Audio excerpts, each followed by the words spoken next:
नेपाल में दो समुदायों के बीच हुई हिंसक झड़प के बाद हालात अब पूरी तरह सामान्य नहीं हुए हैं। तनाव को देखते हुए प्रशासन ने अब भारत की सीमा से सटे इलाकों में भी सख्ती बढ़ा दी है। नेपाल के सुनसरी जिले के कप्तानगंज में हुई हिंसा के बाद सिर्फ सुनसरी ही नहीं बल्कि भारत की सीमा से लगे सिराहा जिले के संवेदनशील इलाकों में भी अनिश्चितकालीन कर्फ्यू लागू कर दिया गया है। प्रशासन का कहना है कि सांप्रदायिक तनाव दूसरे इलाकों में फैलने की आशंका को देखते हुए ये कदम उठाया गया है। सिराहा के मुख्य जिला अधिकारी सुरेंद्र पौडेल ने गुरुवार दोपहर 2 बजे से अगले आदेश तक कर्फ्यू लागू करने के निर्देश जारी किए हैं और प्रशासन के मुताबिक जिला सुरक्षा समिति ने हालात की समीक्षा की है और इस समीक्षा के दौरान यह आशंका भी जताई गई कि इलाके में शांति व्यवस्था बिगड़ सकती है और विरोध प्रदर्शन या हिंसा फिर से भड़क सकती है। इसी वजह से संवेदनशील इलाकों में लोगों की आवाजाही पर प्रतिबंध लगा दिया गया है।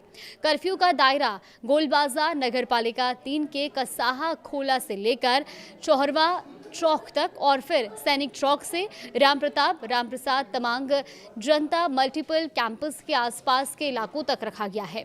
अब सवाल यह है कि आखिर नेपाल में हिंसा की शुरुआत कैसे हुई। दरअसल पूरा मामला 26 जुलाई की रात का है। हिंसा की शुरुआत सुनसरी जिले के देवानगंज ग्रामीण नगरपालिका के कप्तानगंज क्षेत्र से शुरू हुई और यहाँ दो समुदाय अपनी अपनी धार्मिक आयोजनों में व्यस्त थे। एक तरफ बोलबम यात्रा की तैयारी चल रही थी जबकि दूसरे समुदाय की तरफ से भी धार्मिक कार्यक्रम आयोजित किया जा रहा था। अब इसी दौरान लाउडस्पीकर पर तेज आवाज में बज रहे संगीत और धार्मिक झंडे लगाने को लेकर विवाद शुरू हो गया।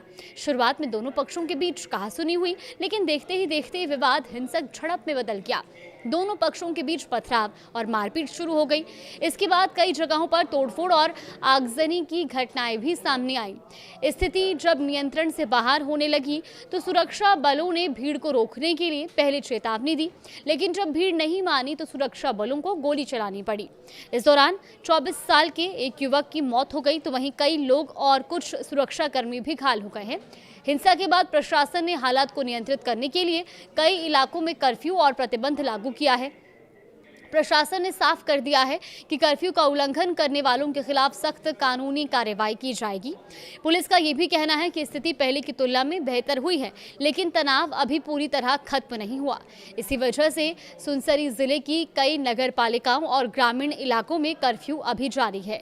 इसके अलावा इटहरी उपमहानगर और रामधुनी नगरपालिका के कुछ हिस्सों में भी प्रतिबंध लागू है।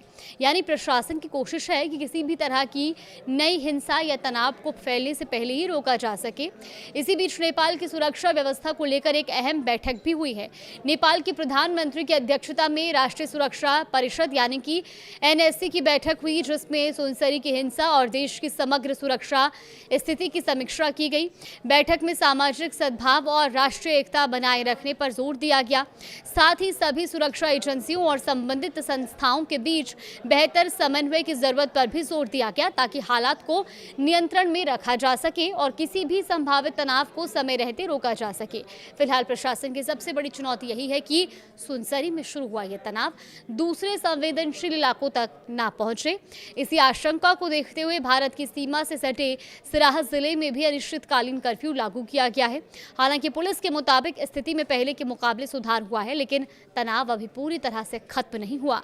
ऐसे में प्रशासन की नजर संवेदनशील इलाकों पर बनी हुई है और लोगों से शांति व्यवस्था बनाए रखने की अपील भी की जा रही है।